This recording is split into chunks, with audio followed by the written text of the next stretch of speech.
Haiti pinde mushoko raMwari.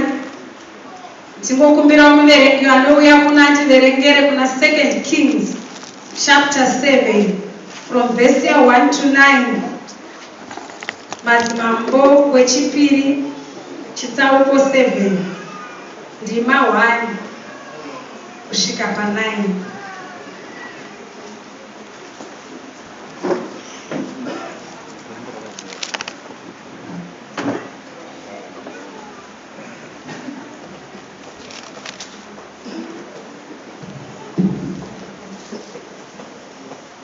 Shaverenga shoko raMwari kuna Madzimambo wechipiri chapter 7 pavhesi 1. Elisha akati, inzwai shoko raJehovha. Zvanzi naJehovha, mangwana nenguva ino chiyero chimwe cheupfu hwakatsetseka chichatengeswa neshekeri 1, nezviyero 2 zvebhari neshekeri 1 pasuo reSamaria.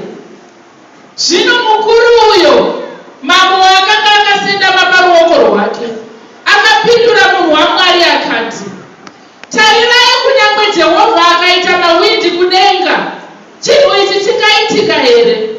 Elisha akati, tarira, uchazviona nameso ako, asi haungazvidyi. Zvino kwakanga kuna varume 4 vaiva namaperembudzi kunze kwesuo. Ivo vakataurirana vakati, tinogarireiko pano kusvikira tafa? Kana tikati tichapinda muguta, nzara huru iri muguta, tichandofiramo. Kana tikagara pano, tichafawo. Naizvozvo zvino hendei tiende hedu kuhondo dzavaSiria. Kana vakatirega tiri vapenyu, tararama hedu. Kana vakatiuraya, tafa hedu. Ipapo vakasimuka vakakwedza vakaenda kumisasa yavaSiria. Vakati vasvika kumisasa yekumudzivo yavaSiria, vakawana kusino munhu, nokuti Jehovha wakanga anzwisa hondo yavaSiria kutinhira kwengoro nokutinhira kwamabhiza, kuri kutinhira kwehondo huru. Vakataurirana vakati, tarirai, mambo waIsraeri wakakoka madzimambo avaHiti namadzimambo avaIjipita kuzorwa nesu. Naizvozvo vakasimuka vakakwedza vakasiya matende avo namabhiza avo namahesera avo. Musasa wose vakangodaro vakatiza kuti vararame pa8. Zvino vaya vaiva namaperembudzi vakati vachisvika kumisasa yokumidzivo, vakapinda patende rimwe vakadya nokumwa. Vakatoramo sirivheri nendarama nenguo vakandozviviga. Vakadzokazve vakapinda mune rimwe tende, vakatora zvakanga zvirimowo vakandozviviga. Ipapo vakataurirana vakati, hatiiti zvakanaka, nhasi zuva reshoko rakanaka, asi isu tinongonyarara hedu. Kana tikanonoka kusvikira kwaedza, tichavigwa nokurobwa. Naizvozvo hendei zvino tindoudza imba yamambo. Mazviita tivaomberere maoko vachinogara pasi. Amen. Masikati anogwataverengesa ndapawo musoro weshoko unoti this is a day of good news, inowanika pavhesi 9 yacho. Then they said one to another, we do not dwell this day. Chimbodzi ari pedyo newe kuti this day is a day of, iri kuti good tidings, but NIV inoti good news. Masikati ano musoro weshoko rangu uri kungoti nhasi. Kana tichiti nhasi tiri kureva nhasi. Shoko ratiri kuverenga rakaitika kudhara, but harina kuiswa in past tense, rakaiswa in present tense, kuti this is the day. Harina kuti it was the day of good news. Rakanzi this is, kutaridza kuti it's an ongoing process. Mwari vedu ndiMwari venhau dzakanaka. Rega ndikuudze kuti shamwari, hakuna munhu anaiplowa asina kubuditsa CV yake. Tikuda kuti timbobvongonera CV yemusharukwa. Zvimwe zvezvaanozivikanwa nazvo, anonzi Mwari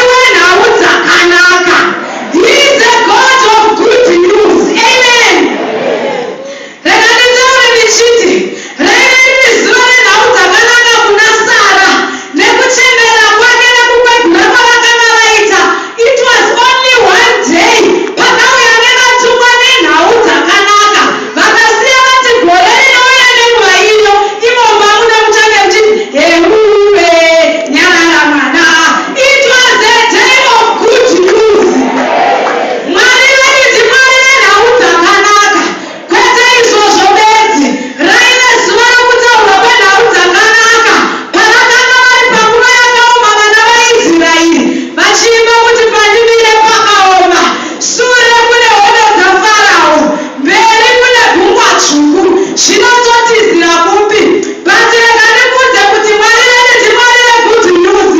Mozisi anotaura achiti musapopote mugoona sunungulo yaJehovha raive zuva rokutaurirwa nhau dzakanaka vachiudzwa kunzi vaIjipita ivava vamunoona nemeso enyu hamuchazovaone zvakare.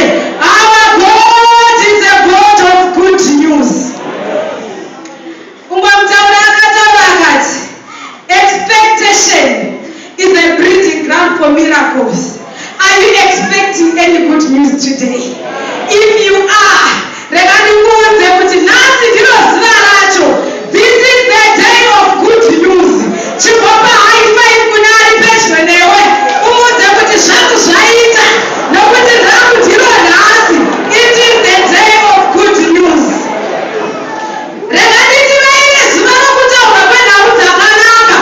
Josefa paakanga ari mutirongwa nemhosva yaasina kupara achipomerwa paakanzwa gedhe rejere richiti karakaitye vakaziva kuti kune mugadhijeri ari kuuya. But kana ari Josefa haana kuziva kuti it was his day of good news kusvika achiudza kunzi Josefa uri kudiwa mupalasi namambo. From prison to palace. It was the day of good news. Ndofunga mukati maJosefa makakwakuka kuti ini here mubaba mambo.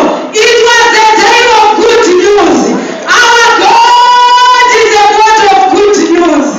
Mwari wedu vakazara nenhau dzakanaka. Rega ndikudze kuti hazvinei kuti uri mudambudziko rerudzii. Weeping may endure for a night, but joy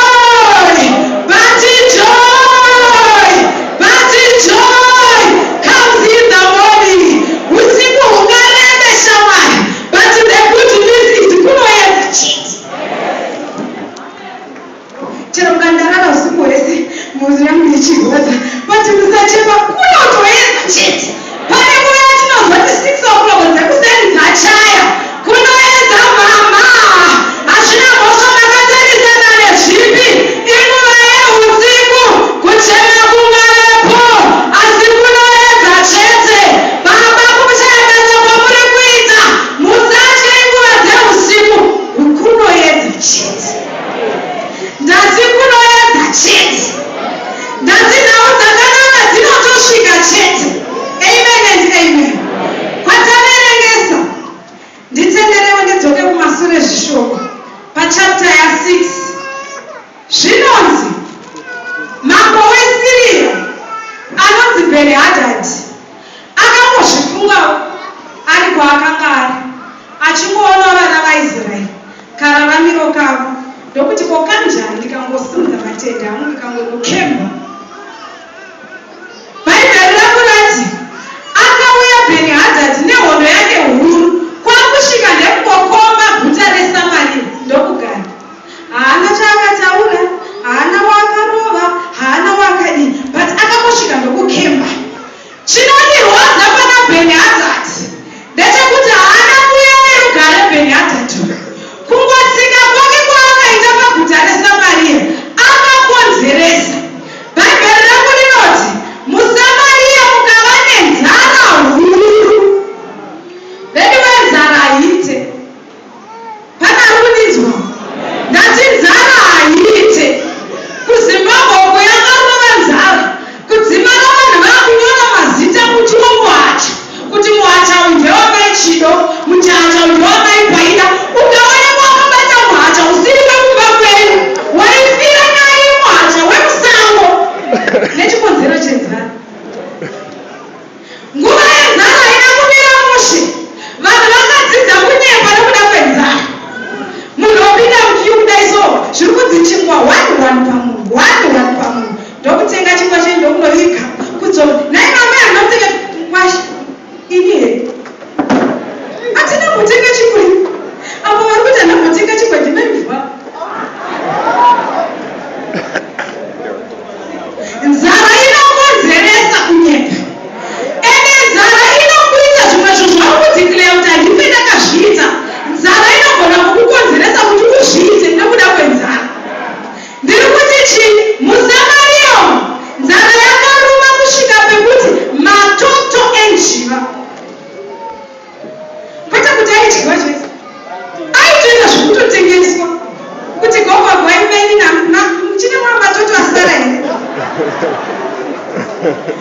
Ndachaya kufunga mumaindi mangu noimajinawo semunhu kuti naite kukwatisa chimbozvimajina ukati waipete kufuraya.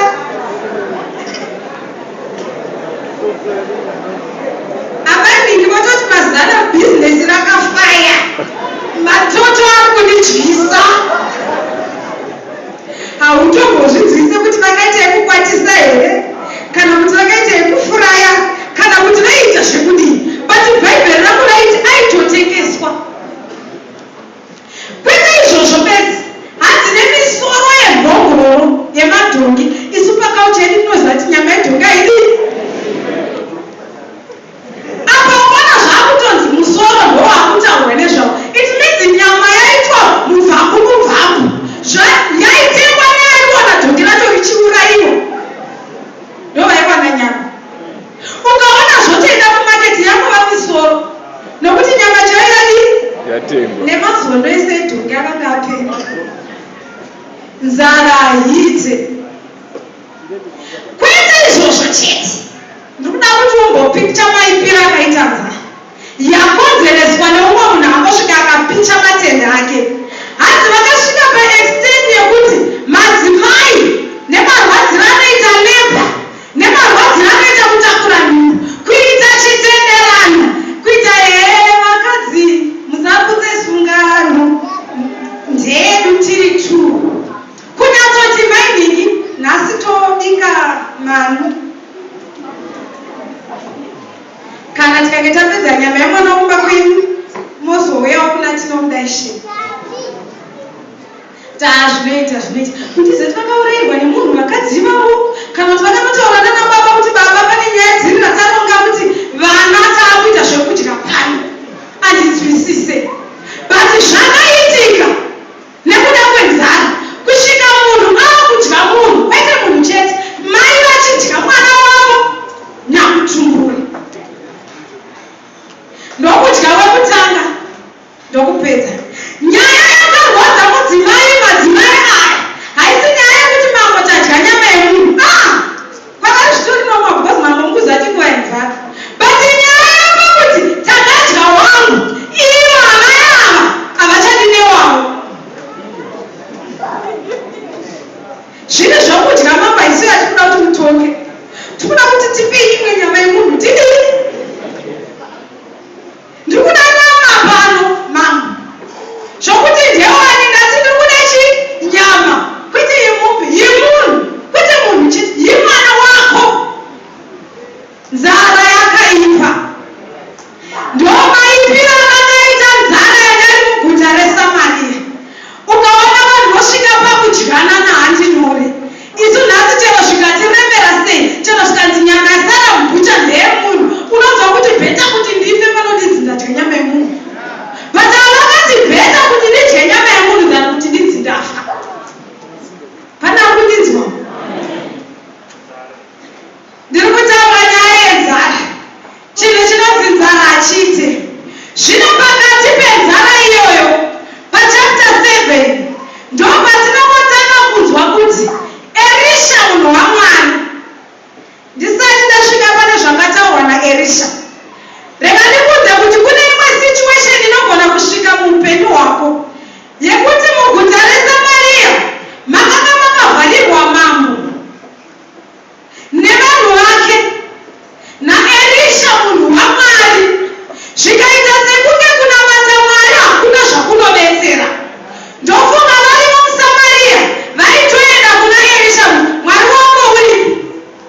hazvigoni.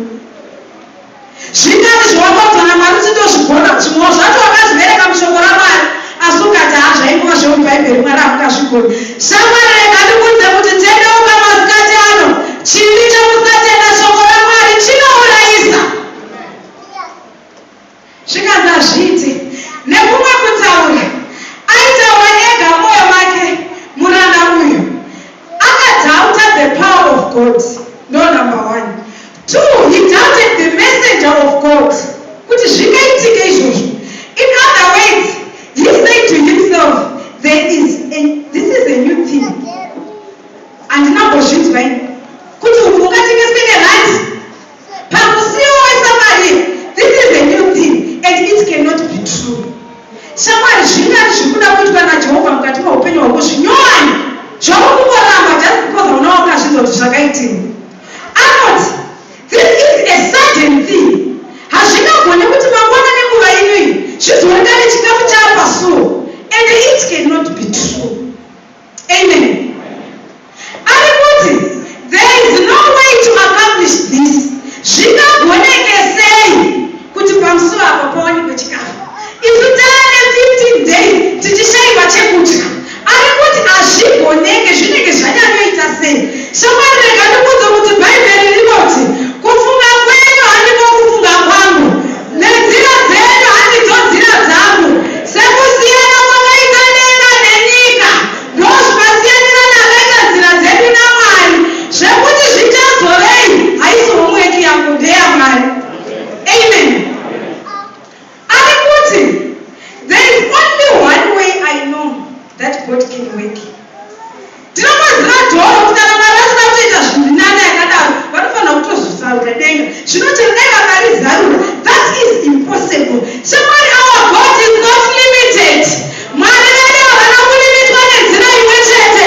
Jehovha unoita zvinoshamisa, usamuteerere, usamulimite.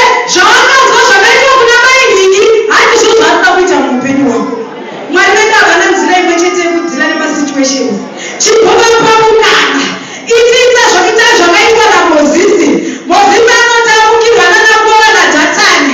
Anoti Jehovha, ndinozviziva kuti munouraya, vamwe makauraya nematenda, vamwe mukauraya neshamhu, basi chimbourayai kaurayiwo kamusati mamboita.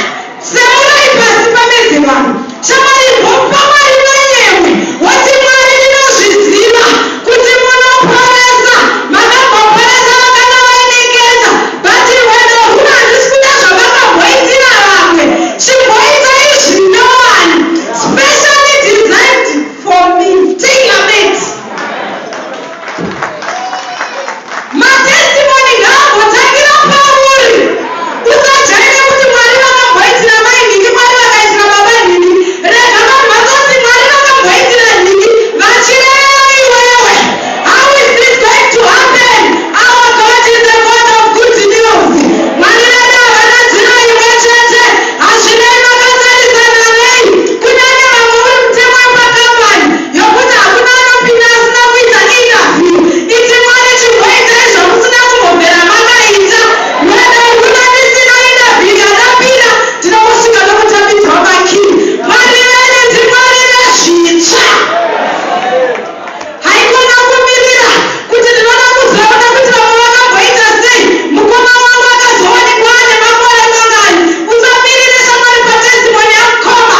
Tangira pauri kuti vamwe vaisvika 30 years, but uyu ari different. Haana kana kusvika 30 years. Taita dambudziko remaKristu anoita basa rekukopera-kopera. Naimi dambudziko renu makazoripedza sei? Obva waudzwa kuti kune muprofita wandinoziva. Ine handinaramiswa namuprofita. Nhasi handinaramiswa namaprofita. Jehovha ari kuda kuita zvitsva. Mwari vedu havashandi nenzira imwe chete. Mwari vedu havashandi nenzira imwe chete. Rega ndikudze kuti nyaya yekukopera-kopera iyi yakakonzeresa kuti vaudze zvikwambo mudzimba. Murume ainetsa mai nhingi vakazomuita sei? Kuna mbuya vatinoziva ivava isinaka inoita zvemunamato, vakangokunamatira chete mvura ukangopiwa riri dombo zvinobva zvanaka. Imi ndokuenda muzita rekuti munamato. Munamato weda ugare kuseri kwedombo ndokuenda muchiri ndikunotsvaga gogogo yapro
kusvika mambo vototurika ruoko pamusoro pemuranda.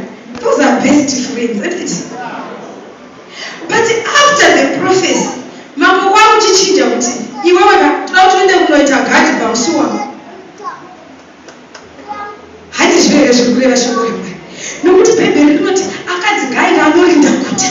Kafiro kaende kekuti akazotsikwa nevanhu vachimhanyira chikafu. Munhu anzenge akaita zenda namambo. Chivi chokusatenda shoko ramwari chinokonzeresa kuti nezvawakazendapera zvinokunakura. Amen. Zvichida kuzadzisa shoko ramwari. Hati akabva tichienda unorinda guta. Enda pasuo. Ndopakuti ndopakatsikirirwa ipapo vanhu vakuchienda kunotora chikafu. Amen and amen. Mwari vedu vanokonzeresa. Ndiri kuda kuti ubabatisise pamunyaya yemhando yaMwari watinonamata. Ndambotaura nyaya yeCV yaJehovha. Rimwe basa rake nderekukonzeresa. Ndiudzire ari pedyo newe kuti Jehovha wangu anogona kutokonzeresa izvozvo. Taura semunhu anozvirevesa. Mwari vedu nderekukonzeresa. Kana iri toro yemudhara inobuda bhobho. Muchina musina inobuda bhobho. Chikonzera anokanda makomba vacho mukuru. Bhaibheri rakunoti thinking well. Munhu waMwari kungoti pedze kutaura. Ndopatara kunzwa nyaya yevarume vakanga vari kunze kweguta nechikonzero chemaperembudzi. Ndatiri chitarisawo nyaya yemaperembudzi. Ndikati even ipo panapa muSouth Africa tiri kunze kweguta reZimbabwe handiti. Chakatiudza kuno kumwe mwacho masituation. Maita zvenyu gogo. Hanzi ndiwo mazhinji. Dai zvaro zvakanaka tingadai tiri pere muZimbabwe. Basi Mwari vedu vanongokonzeresa zvimwe zvinhu kuti zvigozoitika. Bhaibheri rakunoti vakanga vakabuda nechikonzero chemaperembudzi. Handizive kuti chakakuudzai kuno kuchii mama. Baba handimbozivi chakakuburisai muguta reZimbabwe. Basi chandinoziva ndechekuti muri kuno kunze kweguta. There can be many reasons. You can name them. Iwe ndiwe unozviziva. Basi chiri kundifadza ndechekuti vadikani hama. Ichokwadi varume ava vakanga vakaburiswa kunze kweguta. Basi havana kuburiswa kunze kwaMwari. Pana ari kundinzwisisa. Umwana wabwene vanhu shamwari. Mama mukavabwena baba. Basi Mwari havana kukurambai. Baba vakafaiwa kubasa. Kutaura kudai muri Yehova. Basi rega nditi Mwari pachezvake havana kukufayai.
kuti Mwari vakarongedza vana vaIsraeri mukavafambisa pagungwa dzvuku vachifamba vakabata madziro vachifamba mumunana vakatanga kutaura kuti Mwari akashandura mvura yepamara yaivava ikanaka.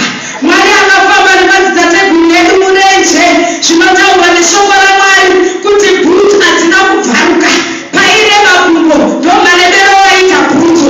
Hembe dzavakabuda nadzo Ijipita hakuna imwe chete yakabvaruka, aiwedzera kusimba nehembe yaiwedzerawo kusimba, paaiona nehembe yaiwedzerawo kuona. Vanotanga kuti Jehovha tirakarire, vanotanga kudhikleya samapisarema kuti I will not die but I will live and declare the good works of the Lord. Mwari vari kutsvaka mukristu wanhasi anotarisa situation, otanga kuconfront situation yake oiudza kuti listen to me, handisi mhaka yokuraiswa rakaityari. I will not die but I will live, kwete kurarama chete, and declare the good works of God.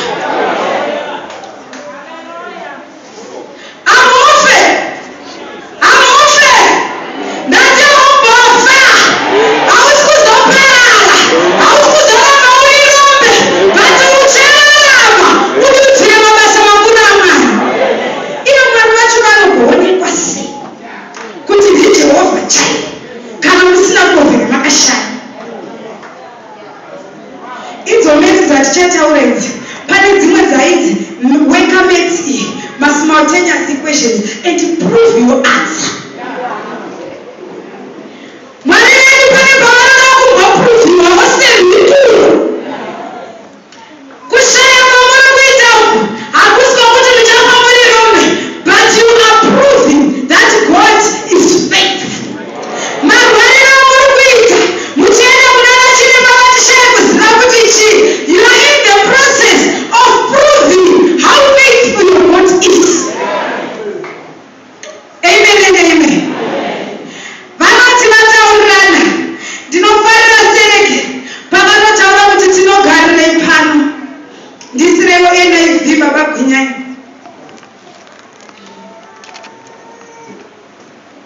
Ndinoida sereke iri paNIV. Wamuna NIV. Saka chindisira henyu pavhesi ya4. Takirai pa3. Tinogarirei pano. And there were 4 leprous men at the entering in of the gate, and they said one to another. Vana vaMwari, mukufamba munoda kuti timbozivawo kuti what is your declaration according to your faith. Hatidi kungogarisana nemibheri tisingazoti muri wedere katamusi. What are you declaring about your life? What are you declaring about your situation? What are you confessing about your hurt? They said to one another, why sit here until we die? Tinogarireiko pano kusvika tichifa. Ndokubva asi enai. Ndokutanga kupindurana, kutanga kutarisa mapossible solutions. Zvikanzi handei muguta, umwe akati kupinda muguta hazvidetseri, nokuti vari muguta vari kutodiwa kuti vari kutofawo nenzara. Zvikanzi asi tikaramba takagara pano tinofa. Then guys, what's the way forward? Let's advance towards our enemy.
kuti enough is enough, kusiri kufa ndekupi.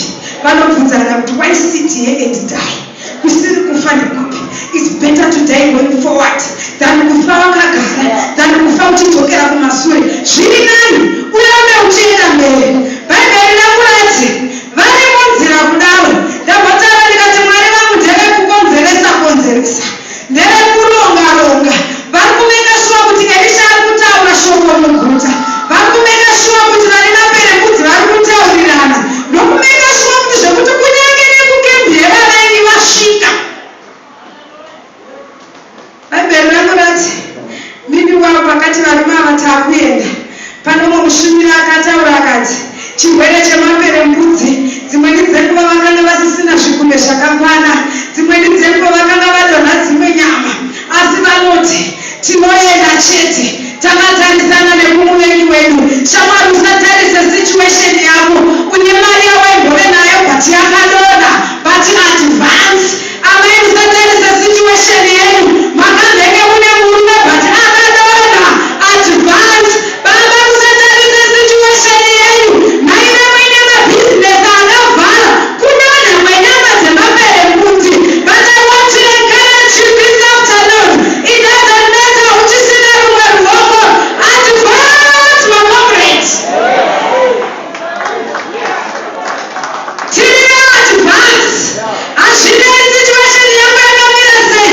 Maimboshanda asi basa rakadonha, maperembudzi. Advance, my brother. Pfuurira mberi, usarambe wakamira. Hanzi vachitora step. Mwari vedu havadi vanhu vanongogara. Mwari vedu havadi vanhu vasingaekite. Vachitora step, pane zviri kuitika. Rega nditaure kuti zvaida step yaDhavhidha kuti Goriati awire pasi. Dai Dhavhidha akangoti baba nezita raJesu ina handina pakatwa kutakana nemusiri, ndinozviziva kuti pandinongoti amen Goriati anenge awira pasi. Aiti amen akawana Goriati aripo. Andina mufundisi kuti ndiye aichatourayiwa kuti zvakatsinzinya kudaro. Bhaibheri rinoti ngativei vakangwara senyoka, tova vakangwara sejiva. Zvaida step yaDhavhidha kuti Goriati awire pasi. Rega nditaure ndichiti kunyange naivo vana vaIsraeri ava, zvaida step yavo yekuti ite towards the Red Sea, kuti Red Sea ipatanurike. Hanje kuna mapisana ma114 inobvunza kuti wakanga waonekwa nhai gungwa dzvuku pawakamenyudza kwaiva Jorodhani, wakanzwei?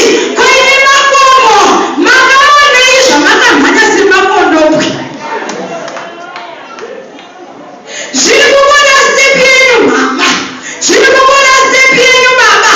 Not a backward step, but a forward step. Baba Mariga vakambotaura pano vakati upenyu hwepushing unoda kuti usvike beyond your limit. Zvimwe zvamuri kutya, mamwe matana masairirwa munotya neakaora kare. Mamwe masinaiti ndo ari kuti anosensa kuti asvika pano hazvichagone kuti tirambe takavhara. Ona max, get ready, go. Umwe naumwe kusaidi rake wopinda usina kana kumbovhura dhoo. Dhoo rauri kutya iri kuti handina kana hedhoo rovhurika sei. Aiwa, handisi kuda kubatwa newe. Ri-automatic. Chariri kuda kuda kusensa your presence. But ukaramba uri kure uko, unogara uchifunga kuti zvako hazviite. Take a step, my sister. Take a step, my brother. Take a step, mama. Take a step, daddy. Zvinoita. Apa vari kutofamba zvavo. Ini Mwari wangu unondityisa ini. If your God is dead, try mine. He is alive. Wangu unondityisa. Bhaibheri rakurati mini vari kukembi yevaSiria vakatanga kuzevezerana kuti inzwai. Inzwai hondo iri kuuya nevana vaIsraeri. Hakuna akapona munondo kana kuti danza pfungwa rati Israeri inenge yauya. Hakuna akadonha ropa kuti vakomana narumu ndakuvadzwa pano tinenge tiri kuatakwa nemaIsraelites. Hakuna kana chaka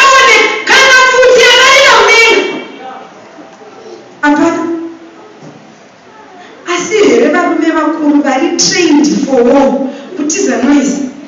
Even for. Hatisi kutaura vana vadikika, tiri kutaura varume veumhare vaenda kunorwa hono kutiza noise. Shamwari, zvimwe zvauri kutyaka izvi hazvisi zvako. Kune noise inokonzereswa namai, iyo haidzi noise chete, inotonzi noise nokuti inovhumusa noise yachona iyoyo, inokanganisa munhu achinoona kuti ndiri kutizei. Hapana akavabaiwa, hapana akaona munoto kutiza noise. Ndoshamisa kuti pavakanofunzwa kuti kwakuri sei kuona, vakapindura vachiti chii. Imboimaginawo kuti pazokundwa chii chachaitika, vaisraeri wafa vanganipo, vakadzoka masoja akakwana. No evidence yekuti pane hondo yaryo, asi vari medication. Muri kutizei noise. Mwari wangu unokonzeresa, nati mwari wangu unokonzeresa. Chionai if it's not enough. Varume vari kutiza handiti.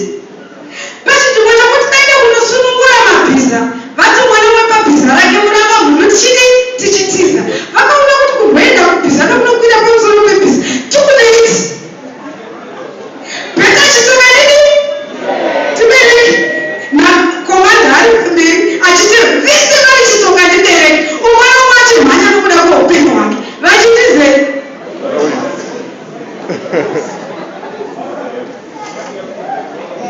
Vachitiza noise. Semunhu ari kutiza noise haafambi nemumain road. Imi soko kungakwai tingavana muna N1 vachimhanya kuZimbabwe.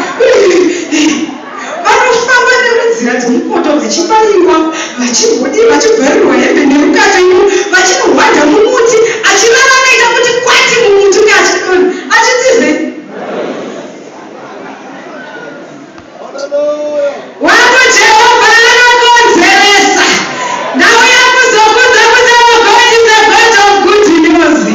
Pavaienda vane maperembudzi vaiti pamwe kuda vachatiuraya, kana vakatiuraya tafa hedu, kana vakatirega tichirarama tararama hedu. Ndinoona vane maperembudzi vachiita kunyahwaira, vachiita kukwenyana kuti musazofambisa, musati wacha tinotswikwa.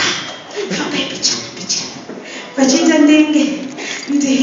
Havasi kuziva kuti vari kutiza musina arimo. Ndauya kuzokuudza kuti zvauko uchifunga kuti zviri kukutyisa, shamwari rave zungu rakapinda nyoka hamuchisina chirimo. Vakatanga bhebheri rako ratiti vakanopinda mutende rekutanga nokuona inge hamuna munhu. Sevanhu vakanga vaane nzara ndokutanga kutya, bhaibheri rati vakatya ndokuguta. Ndobva vamwe ndokudii kuguta. Ndokuona inge munotori nemari. Hanzi sirivheri nendarama. Ndakamboda kubvunza kuti mutsauko uri pakati pesirivheri nendarama wakambonyatsomira sei? Zvipindure wega. But all we are trying to say is kuti whether sirivheri ndo yaikosha but yakawanikwa pane vane maperembudzi, whether indarama yaikosha ndo yakawanikwa iri pane maperembudzi. Hanzi vakatora sirivheri nendarama kwete izvozvo chete nenguo. Mwari vedu havadi kuti tifambe takashama. Mwari vedu ndimwari vanopfeketa. Mwari vedu ndimwari vanopa mari. Mwari vedu ndimwari vanopa sirivheri. Mwari vedu ndimwari vanopa ndarama. Mwari vedu ndimwari vanopa chikafu, vanopa nyama nezvekumwa. Mwari kana vopa vanopa inonzi full package. Bhaibheri rangu rati ndokubva vatora ndokunataguta ndokutora sirivheri nendarama ndokunoviga. Iyi ndiyo inonzi from zero. From zero.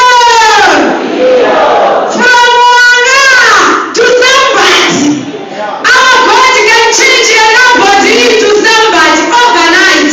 Varume vakanga vasina kana state muhomwe, vati overnight vakanga vakutoziva kuti ndotenda kuti kunoviga kunoisa kubhengi. Shamwari mari usangoita gara naye mumwe. Wana uyu anobhotora chinoiga usakwe uchiisawo mubhengi. From a zero to hero. Vakanga vakutoziva kuti masirivha ndikambotanga ndakakuita kuti kwendi kwakati iri kumari yakamira sei, kwenda kaisa pakati yakamira sei. Hembe vakutochinjawo. God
kuitwa naMwari. Mwari vari kuda kukonzeresa zvifambo zvokumusha kwenyu zvakanga zvati hauroorwe. Mwari vari kuzvigundusira vega, hazvisi efoti yako bhati zvichaitwa naMwari. Kana vane vakanga vachiti bhizinesi ravo harikumirire, Mwari vatotanga kutokonzeresa. Kana varipo vaiti haufe wakabata mwana, ndatimwe mutsvene vatotanga kutokonzeresa. Masikati ano ndinofara neshoko raMwari kuna vakorose. Handisi kuzopfuurira mberi, ndiri kupedzana ipapa. Vakorose 2 vhesi ya 14 rinoti akadzima rugwaro rwaipesana nesu. Ndati today is the day of good news. Ndauya kuzokuudzai mama kuti pane akadzima rugwaro. Akarudzima rwakanga ruchireva nesu pazvirevo zvaro. Rega nditaure ndichiti hazvinei kuti wakabheterwa nevapenyu kana nevakafa. Kwakauya ropa raJesu rinorapa. Hazvinei zvakaitwa nani pasi penyanza kana pamusoro payo nyanza, vati kune akadzima rugwaro. Ndauya nenhau dzakanaka, ndauya nenhau dzakanaka, ndauya nenhau dzakanaka. Basa guru rakapera pamuchinjikwa, hachichareva kuti mugare muchichema.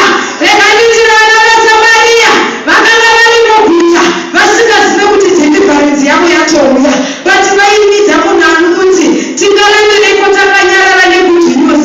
Bhaibheri rakurati vakaenda vakanodaidzira, vaine nemwoyo vakaresponda. Masikati ano ndiri kudaidzira kuno umwe munhu arangarirwa naMwari. Today is your day of good news. Today is the day of good news. I'm talking about the good news about your marriage. Hazvina basa pane rugwaro rwaiti imba yake inotoparara. Kuna Jesu vakadzima rugwaro. Hazvina basa kune vakanga vakapedza mweya weaccident pamusoro pako, bati kuna Jesu akadzima rugwaro. Hakuna basa kuti vaiti hauchate, ndati kuna Jesu akadzima rugwaro. Hazvina mhosva vakabata chirwere chei, kuna Jesu akadzima rugwaro. Isaiah 8 vhesi ya 10 yobva yataura ichiti razanai henyu, asi zvichakona kunyange kuna Mwari unorwira. Jehovha is his name.